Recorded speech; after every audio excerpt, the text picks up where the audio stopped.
Okay, so you're commanding a German Panzer division in 1944, and on paper, your tank is simply better than anything the other side is fielding. Thicker armor, a bigger gun, better optics. In a straight one-on-one fight, your Tiger will win almost every single time. And yet, by the end of the war, Germany had built fewer than 1,350 Tigers in total, while American factories alone turned out tens of thousands of Shermans, a tank most German crews considered, gun for gun, clearly inferior. This is the strange part of the story nobody puts in the highlight reel. On the battlefield, quality won almost every individual duel. As a business, quality lost the war. And the reason comes down to a spreadsheet problem hiding underneath the armor plating. It's the exact same trap that catches people evaluating almost any complex system by looking at only its best performing individual unit. Ask which tank was better, and the Tiger wins nearly every technical argument. Thicker steel, a longer range gun, better optics for hitting a target before it can hit you back. Ask which side could actually field, fuel, and repair enough tanks to keep fighting for another 6 months. And the answer flips entirely, and it isn't close. Beat. Here's the important part. Building a great tank and running a sustainable tank fleet are two completely different math problems. And Germany was solving for the first one, while its opponents were solving for the second. Let's actually walk through what it cost, on every level, to keep a Panzer division running, and why the machine that won almost every fight it entered still couldn't win the war it was fighting inside of. Beat. The sticker price before you fired a shot, a Panzer IV. The medium tank that formed the actual backbone of most German armored divisions throughout the war cost roughly 103,500 Reichsmarks to build, not counting its weapons or radio. A Panther, introduced in 1943 to counter Soviet T-34s, ran closer to 117,000 Reichsmarks.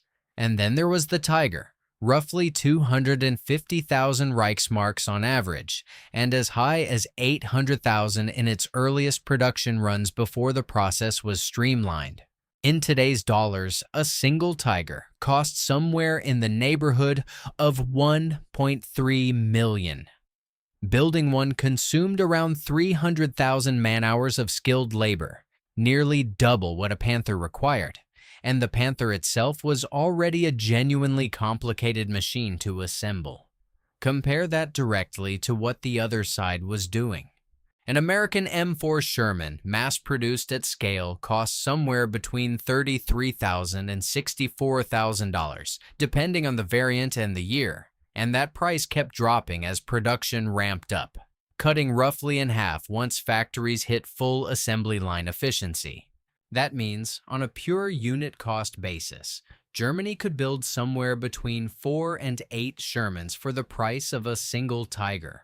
And the gap only widens once you account for how much faster American factories could actually turn those Shermans out. Beat. Why Germany kept building the expensive option anyway? This wasn't an accident or bad math on Germany's part. It was a deliberate strategic bet, and understanding the logic behind it is the whole key to this story. German industry, unlike America's, never had the luxury of simply outproducing every enemy it faced simultaneously. Facing the Soviet Union's endless manpower and America's endless factories at the same time, German planners made a conscious choice to trade quantity for quality. Build fewer tanks, but make each one individually capable of destroying several enemy tanks before it went down, effectively trying to win the war on a kill ratio basis instead of a production race basis. And for a while, on paper, the ratio genuinely worked in Germany's favor. A Tiger's 88 mm gun could punch through a Sherman's armor at ranges where the Sherman's own 75 mm gun couldn't return the favor. In open terrain, especially on the Eastern Front, A handful of Tigers could hold off dramatically larger numbers of T-34s or Shermans, simply because the enemy tanks had to close to point-blank range to have any real chance of penetrating that armor. And by the time they got that close, several of them were usually already burning. German after-action reports from several engagements describe individual Tigers credited with destroying a dozen or more enemy tanks in a single day's fighting. The kind of kill ratio that, if it could have been sustained indefinitely, really would have justified the entire premium price tag several times over. This is the exact same seductive logic behind buying a single billion-dollar Class A mall instead of 10 mediocre strip malls. Put your money into the asset that performs best per unit, and let quality do the heavy lifting instead of quantity. The problem, and this is the part the tank versus tank comparisons almost always leave out, is that a division isn't a duel. It's a supply chain. Beat the maintenance bill nobody puts in the brochure. Here's the layer of cost that never shows up when people compare a Tiger's armor thickness to a Sherman's. A Tiger was an extraordinarily complicated machine to keep running, and complicated machines break down constantly, especially when they're being pushed hard in mud, snow, and combat conditions by crews who are increasingly inexperienced as the war drags on and casualties eat into the pool of trained veterans. Multiple heavy Panzer battalion reports from the field describe Tiger units achieving genuine combat readiness on only around 20 to 25% of days on any given campaign, meaning 3 or 4 out of every 5 Tigers assigned to a unit were at any given moment sitting in a repair yard rather than fighting, victims of transmission failures, track damage, or the sheer mechanical strain of hauling nearly 60 tons of steel across terrain.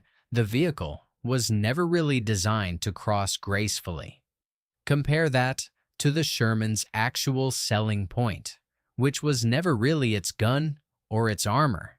It was reliability and repairability.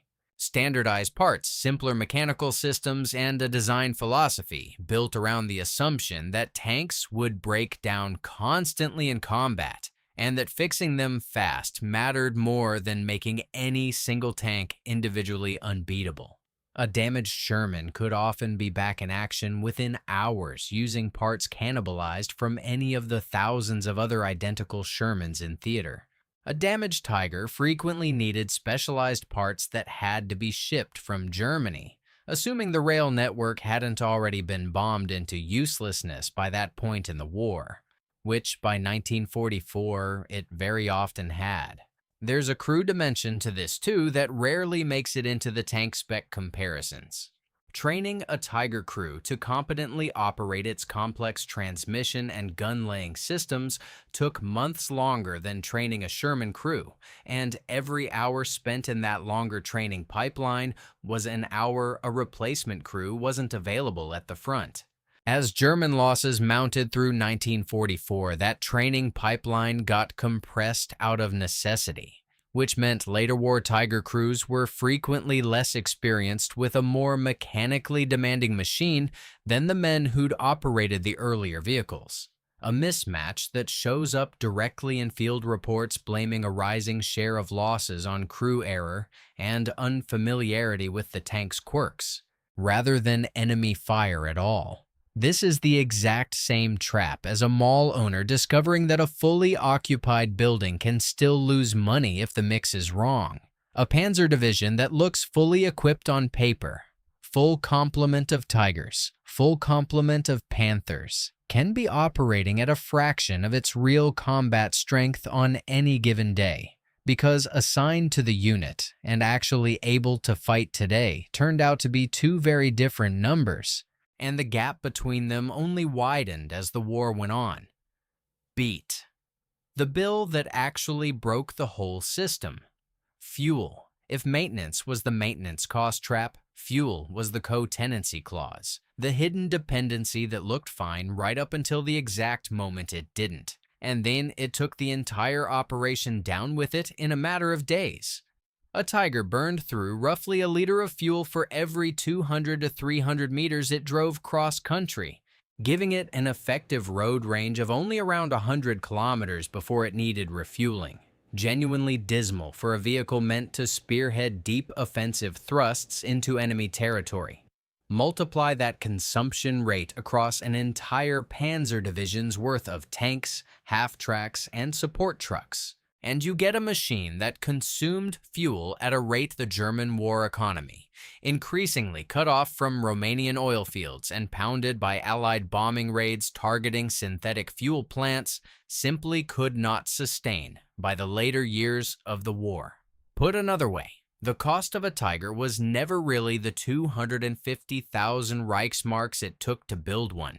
That number only covers the down payment. The real ongoing cost was a fuel appetite that assumed an economy capable of supplying it indefinitely, running underneath a vehicle that had been designed as if fuel would always be there when it needed it.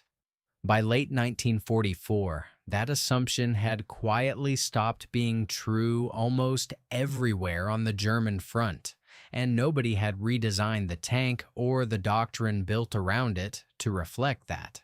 This is exactly what happened during the Ardennes offensive in December 1944, better known as the Battle of the Bulge, the clearest, most concentrated case study of this entire economic model collapsing in real time. Germany's entire battle plan for the operation was built around a genuinely audacious assumption that advancing Panzer divisions would capture American fuel depots along the way and use captured Allied gasoline to keep the offensive moving, because German stockpiles alone weren't enough to get the tanks all the way to their objective at Antwerp. The Germans set aside close to 5 million gallons for the operation.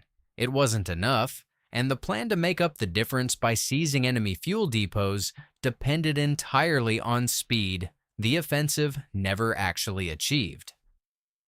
Beat. Watching the model fail in real time, the results read like a slow-motion version of the exact same collapse that killed Rolling Acres Mall. Not one dramatic event, but a sequence of smaller ones, each making the next more likely. Poor road conditions and heavy snow slowed the advance from day one, which meant tanks burned fuel idling in traffic jams and grinding through mud instead of covering ground efficiently. SS Colonel Joachim Peiper's armored spearhead, one of the most aggressive elements of the entire offensive, seized a fuel depot at Bühlingen containing around 50,000 gallons early in the attack. A genuine win, and nowhere near enough. American forces spent the following days evacuating or deliberately setting fire to fuel dumps, specifically to keep them out of German hands, including one defender who burned 124,000 gallons of gasoline across a road cut near Stavelot, creating an improvised wall of fire that turned back the tanks that came closest to reaching the massive depot beyond it. By December 24th, with his column stopped dead outside the village of L'Église, completely out of fuel and facing mounting American resistance, Peiper was forced to abandon his remaining tanks entirely and retreat on foot with what remained of his men. Across the wider offensive by mid-January, just under half of all Panzerwehrers involved in the Ardennes campaign had been lost, along with roughly 40% of all Panthers committed to the operation, and a meaningful share of those losses weren't combat losses at all. They were tanks abandoned by their own crews, out of fuel, unable to be recovered or repaired, simply left behind on the road for advancing American forces to photograph. The machines that had been individually engineered to win almost any one-on-one engagement were being lost not to enemy fire, but to an empty tank. Beat. What the whole comparison actually reveals, run the two economic models side by side, and the contrast is almost uncomfortably clean. Germany built a smaller number of individually devastating tanks, optimized entirely around winning the tactical engagement directly in front of them, at a cost per unit that made replacing losses genuinely difficult and made keeping the existing fleet mechanically operational a constant grinding struggle.